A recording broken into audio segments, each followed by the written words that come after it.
Linus Kai Kai's recent kicker, directed at Gen Z, is a sermon polished with radical flair but ultimately bankrupt in substance.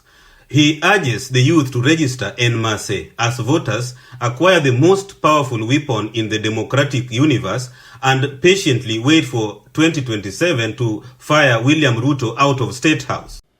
To the Gen Z specifically, this is your opportunity to acquire the most powerful weapon in the whole democratic universe, a voter's card.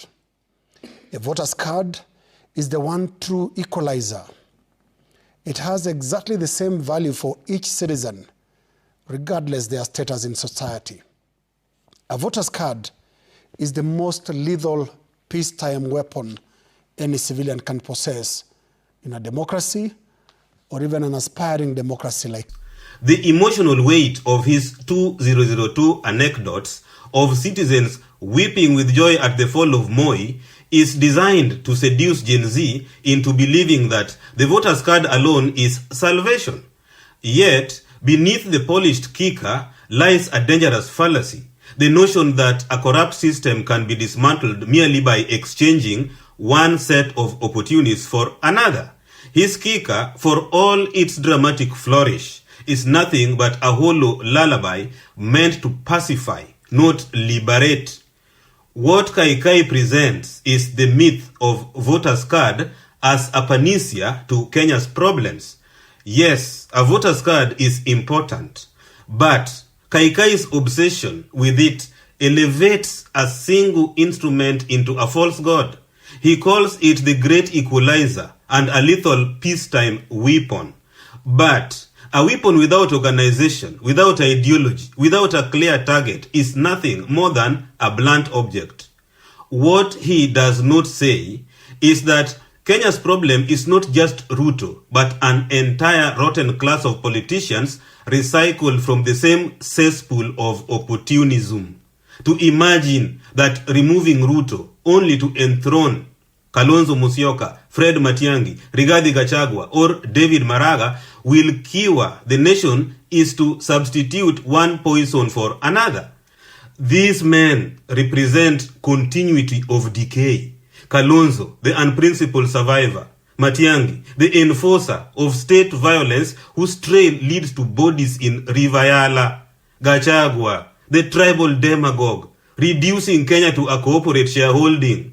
And Maraga, the political tourist dabbling without ideology, armed with religion, legal background, and showbiz. This is the cynical menu Kai Kai offers the youth under the banner of change.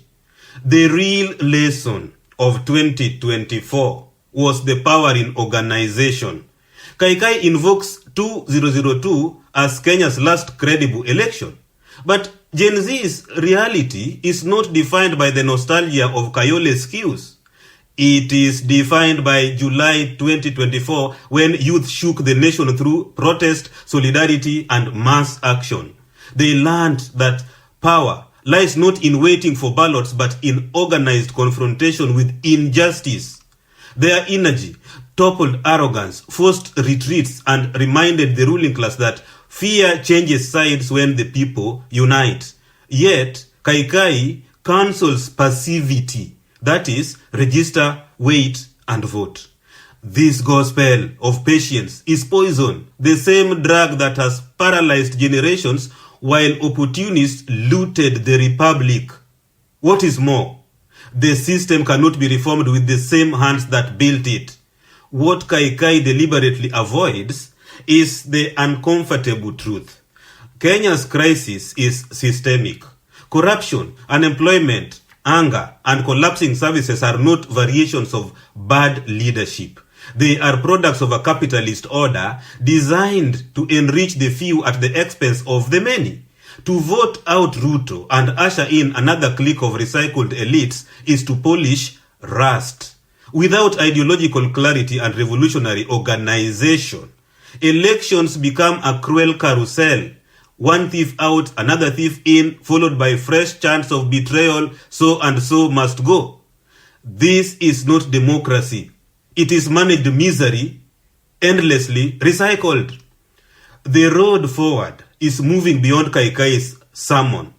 Gen Z must indeed register as voters, but not as fodder for old games played by political opportunists. They must register to build a political movement of their own, a party forged in the fires of their struggles, armed with a radical program for jobs, education, housing, healthcare, and dignity. They must cleanse the slate of all who sat in previous governments of plunder, for the architects of the current catastrophe cannot be redeemers. The task is not to inherit the old order, but to bury it, to replace a bankrupt system with one that serves the many, not the few.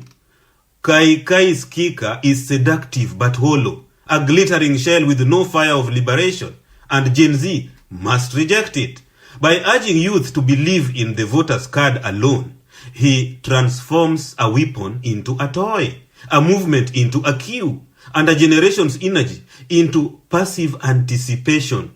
The youth must reject his hollow sermon, for their destiny is not to wait, but to act. They must organize, strategize, and seize power on their own terms. Only then will their votes be more than ballots. They will be instruments of revolution, chisels to break the granite of oppression, and torches to light the path of genuine transformation. Thanks for watching.